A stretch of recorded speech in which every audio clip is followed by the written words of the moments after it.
জাল কাগজপত্রে বিদেশ যেতে না পেরে জয়পুরহাটের কালাইয়ে দালালের বাড়িতে অবস্থান নিয়েছে ৬ যুবক। এয়ারপোর্ট থেকে ফিরে ১০ দিনের বেশি সময় ধরে দালাল সুলতান মাহমুদ মাবুদের বাড়িতে আশ্রয় নেয় তারা।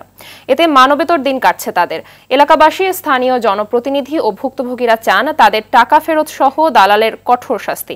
আর লিখিত অভিযোগ পেলেই আইনগত ব্যবস্থা নেওয়ার কথা জানায় পুলিশ।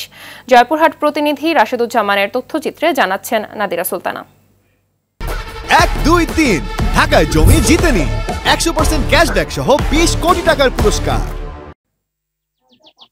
কেউ জমি বন্ধক রেখেছেন, দাদন ব্যবসায়ীদের কাছ থেকে চড়া সুদে ঋণও নিয়েছেন কেউ।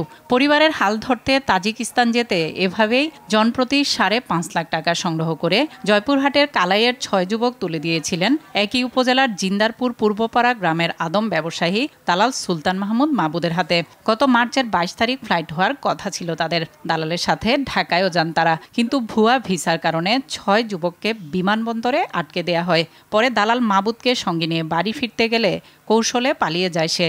এরপরে মাবুদের বাড়িতে অবস্থান নেয় ৬ যুবক। যেদিন আমাদের কাগজপত্র দিবে সেদিন ওই আবার বললো যে ১ টাকা ছাড়া আমি কাউকে এখান থেকে নিয়ে যাব না। জাল ভিসা, জাল বিএমইটি, মেন পাওয়ারও জাল ছিল, সেখানে আমাদের ইমিগ্রেশন আটকাইছিল। ওই অবস্থায় আসে আমরা সুলতান মাহমুদ ও একটা মাবুদের বাসায় উঠছি। এদিকে মুঠোফোনে দালাল মাবুদ ভুক্তভোগী পরিবারকে নানা ভয়ভীতি ও হুমকি দিচ্ছে।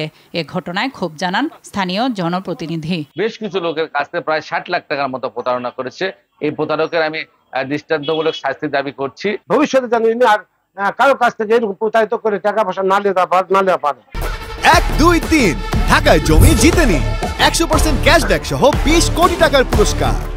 অবশেষে জেলা শহরে পাওয়া যায় দালাল সুলতান মাহমুদ মাবুদকে। এ সময় সে নিজের দায় এড়ানোর চেষ্টা চালায়। কোনোদিন কোনো লোক আমার কাছে কমপ্লেন দিতে পারেনি যে আমি মাবুদ ১০টা টাকা কারো মারে খাচ্ছে বা কারোর সঙ্গে প্রতারিত করছে, কিন্তু একটা সিন্ডিকেটের ভিতর পড়ে যায় আমার এই প্রবলেমগুলো বিভিন্ন লোক বিভিন্ন রকমভাবে উপস্থাপন করতেছে। আর লিখিত অভিযোগ পেলেই আইনগত ব্যবস্থা নেওয়ার কথা জানায় পুলিশ। ভুক্তভোগীদের সাথে আমরা বারবার চেষ্টা করতেছি, লোকাল চেয়ারম্যান সহ আমি নিজেও ওদের সাথে পার্শ্ব করেছি যে আপনারা থানায় অভিযোগ দেন, আমরা আইনি ব্যবস্থা নিব।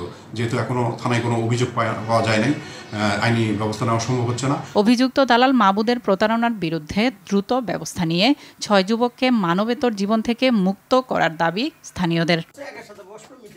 নাদিরা সুলতানা, RTV।